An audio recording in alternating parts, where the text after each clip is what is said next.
Largaron. También sería 20 años en una participación de la 1 para 20 minutos.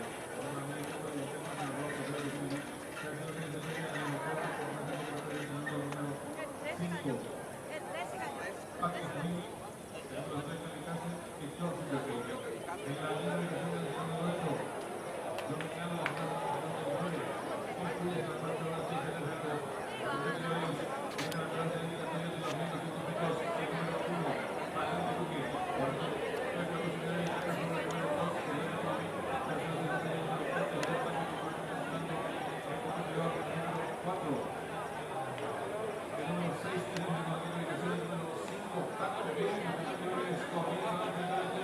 El número 1, Valente Duque, 4 sobre el número 2, Poder Vivir, tercero mejorando la dirección del número 5, Paco Ruiz, cuarto direccionando el participante del número 9, Infuria de identificación para el número 4, Don Mágico, el número 6, en el paso de la marcha, el 8, Don Bengalo, los medios 2 últimos 600 metros, a cortas diferencias entre el número 1, Paco Ruiz, y el número 2, Poder de Vivir, que se estaciona como pilote, abierto a el número 9, Infuria, y lo cometió desde la